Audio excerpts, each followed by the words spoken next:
We've got a lot of questions from people, and we'll get into some of them. Some of them are detailed, some of them are generic. I'll ask a vague question first. To those who think you're not doing enough, or you don't care, or you don't understand how serious it is, why is that perception false? Well, I don't think information has got out there about the response that we have made. Literally, the day I became Prime Minister, Michael McCormack and I sat down, and we were of the same mind. The most important thing we had to do was to up our level of response to the drought. And so, you know, as people know, I went straight to Quilpie, and from that day to this has dominated both mine and Michael's attention. We have announced and implemented a large amount of measures since that time. We had the National Drought Summit, you'll recall, where we got everyone in the whole country together. And from that flowed another set of initiatives. See, the thing about a drought is it keeps going on. And you can't just say at any one point in time, well, that's it. That's all the measures. You don't stop listening and stop working on the next set of measures. You keep responding. I mean, David Littleproud talks about it like this. It's like walking up a flight of stairs. And as the drought continues, well, you keep stepping up.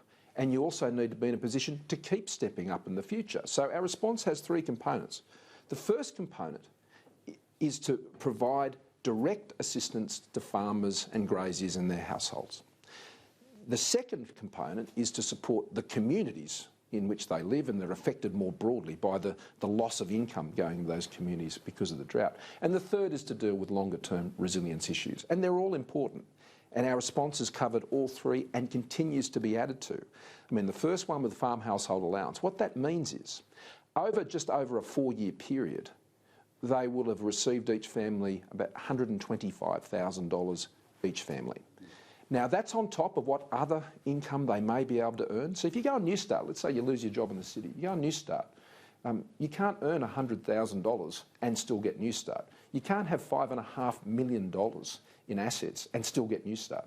So that's what we do with farm household allowance, and it's the right program, and we've eased it up 4 years out of every 10. When we started, it was 3 years forever. And we raised the income and assets test, so it meant that more people could get access. Then we put money into the communities themselves by putting money into the councils, $1 million, and we've had 5 rounds of that. As the drought's got worse, we've put more and more in. And then the other work we've done is around the water infrastructure, and that's both on-farm. So people, in times of drought, those who are able to, they will go and upgrade their turkey nests and do that sort of work, or they'll put other irrigation piping in and this sort of stuff. And we put in $50 million worth of rebates for them to support them do that. There was other grants and support to sink bores. There was grants to support pest and weed management on the properties, and there was $75 million of tax incentives to actually build new silage facilities. So that's also keeping the farm labourers in work. For those who can do that work, you know, they're not getting the army in to do that. They're actually employing people to do that in the towns. And when the fodder is being transported to these farms, it's using contractors. You know, there are truck drivers affected by this. I know people say, oh, you should bring the army in. Why would I want to displace someone getting a job of driving a truck or doing some water infrastructure work or mending some fences, dog fencing up in Queensland where a lot of that money went? So it's comprehensive, and we're going to keep doing it. And we'll be announcing more measures soon too. I might ask about that military stuff in a second, because that's quite a lot of questions, because as a symbol of urgency, I think is why people might be relying on that. But John writes to me and he says, what did you think of the TV footage of a farmer standing on the bank of the Murray River? He was crying as he was watching water flowing through to a red gum forest. Why are there still environmental flows at time of drought? Well, the environmental flows are part of the Murray-Darling Basin Plan, as everyone knows. And when you're talking about the Darling, well, there's nothing really flowing down that. And in the Murray, there is water that is up in the Hume Dam and others, and that flows through on the allocations, which are determined by the state governments, I should stress. And the environmental flows are part of that, but that's an allocation. There's not that physical water necessarily in all cases which is being held there. I remember when I was growing up, mate, and I was studying these issues at university. You know, I'm not a farmer. I've never pretended to be. But one of the biggest issues in that basin was salinity, and that was killing our agricultural sector, the salinity. And one of the things the Basin Plan has achieved over a long period of time is it has been addressing those issues, salinity. But look, we're looking at that issue very carefully. The other issue down there is the price of water, and there are some agricultural production that today can't actually earn enough to buy the water. And that's why we've got those issues, particularly with the almond farmers down that way, and the water is going to where the users can pay for it. Now, that's a separate issue. That's about running a national water market and the Murray dosing plan. It's got nothing to do with drought, I should stress. On the Murray, that's about how the plan is working, and there are legitimate discussions that are being held around that. And I've met with many of those farmers as well, and Susan Lee in particular has been bringing those concerns to me. I'm meeting with the Murray-Darling Basin team this week. Gordon from Canberra says, my question to the PM relates to towns that are running out of water due to the drought. Australia has a national power grid.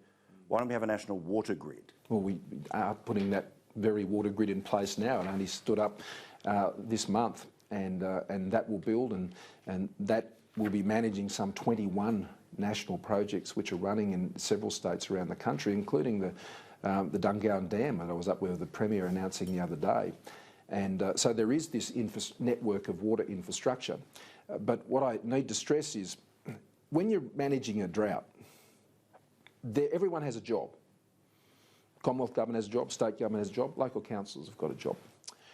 Our job is to look after directly those farm households with income support to look after their welfare.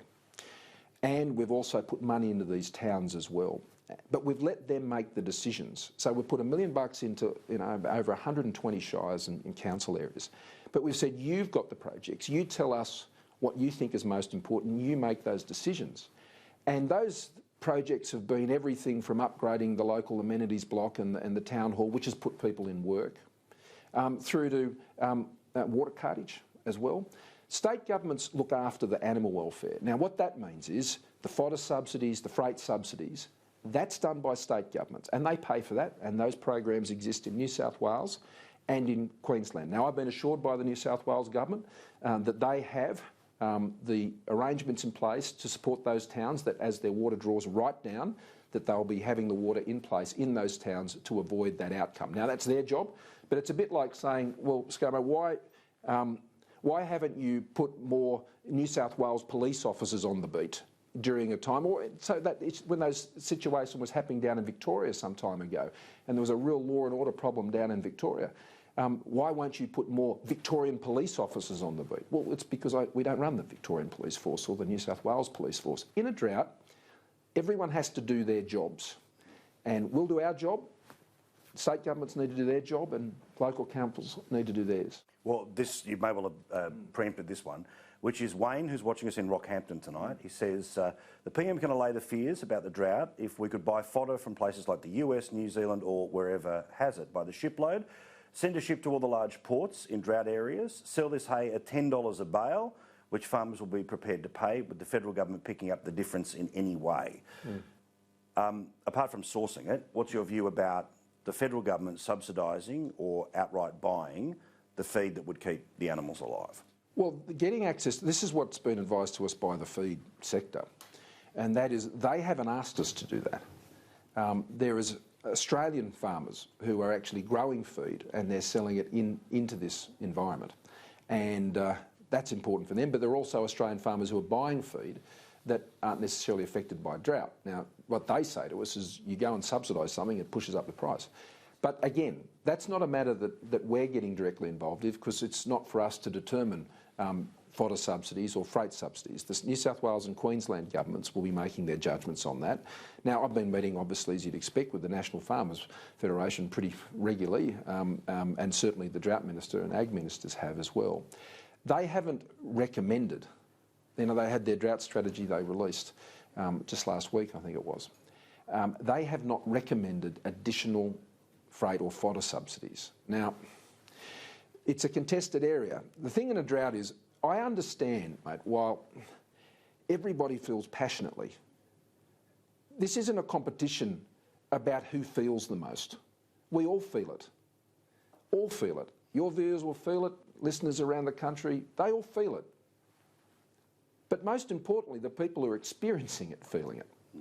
So I'm not particularly, I'm less concerned about how I feel or how those who are delivering the support feel, or how politicians feel about this and what parties they're from, or who cares? What matters is not how we feel, but what we do. And what we do is important, and so I'm listening carefully to those producers around the country and those communities. That's why we've kept stepping up. People say, well, why have you gone and announced this again and this again? Why couldn't you have done that before? Because, we've made one announcement, we've gone back, how's that going? Need a bit more there? Okay, great, we've worked that through, here's the next announcement. And that's going to keep happening for as long as it takes, until it rains. But after the rain, the support's going to need to be there because people are going to need to restock, they're going to have to get back on their feet. And we need to be there for them then too, and we will be. Noel says he's ex-military. The best people to handle a drought situation is the military, as they know how to put plans into action now. We have a natural disaster and water security issues, so let's make an immediate response rather than buggerising around with politicians. Noel, watching us in Mackay. Well, I want people, whether they're dam builders, water carters, fodder transporters, earth-moving equipment on farms, farm hands, I want them doing the work because then they're employed and that's good for the towns. That's why I understand understand the sense of feeling of urgency, but that's why we make these funds available at a local level, directly within the farm, to ensure that they can be employed to do these very, very jobs. See, one thing you've got to be careful of in a drought is also do no harm. You want to help, but in your enthusiasm and in your passion and strong feeling to assist people, you don't want to hurt at the same time and put someone out of a job.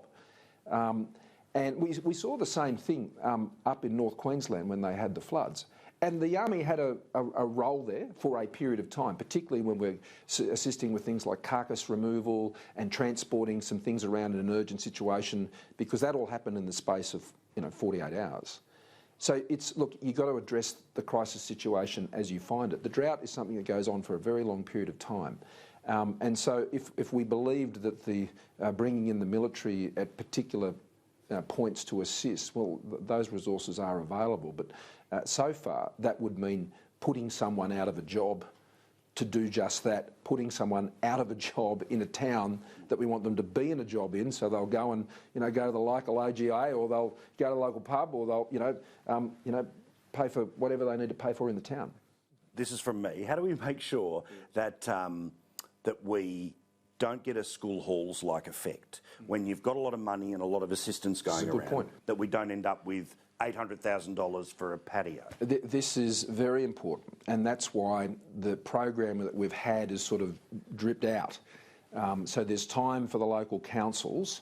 They already had some projects ready and that their current budgets weren't allowing them to do. So that enabled them to go over some backlog of projects that had already gone through that proper process. And by having $1 million into each council, that's a program that they can locally manage and not lead to those sorts of outcomes. Because those big school hall programs, that came from writing huge cheques to big contractors that ran across a whole state, and we know what happened. We want this, we need this to be very targeted, and we need to make sure we contain the benefit in these towns. I mean, a lot has been said about how much we're putting in. Well, the big number is about $7.5 billion. Now, that includes the Future Drought Fund. That's $5 billion. So let's put that to one side, okay? There's $2.5 billion, thereabouts, over, from last year all the way over about a 5-year period that we're putting into this. And each year alone, particularly right now, there's over $300 million going in. And that's largely, almost all of it going into things like farm household allowance, the $65 million we've given to Vinnies and the Salvos to go and give people $3,000 payments to help them meet whatever bill they had coming up or put food on the table. It's, $30 million or thereabouts that is going into things like mental health and healthcare support in these towns. Rural financial councils, which I've got to tell you, they have been the angels of the drought. They have sat around kitchen tables and they've helped families make decisions, sometimes very difficult decisions. See, in a drought, you can't wave a wand and make it like it was before the rain was, stopped falling. Droughts are hard, they're horrible, they're tough, they're difficult. And that is what droughts are. And we can provide a lot of support and assistance through that program together with state governments. But we don't make it rain. And during that period, families will make difficult decisions. And they need the best information and the best help to make those decisions for them. And the rural financial counsellors have been really important to that project. and they've been a key part of how we've tried to help people make the best decisions for them and their families. PM, I look forward to doing this again very soon. Thanks, Paul.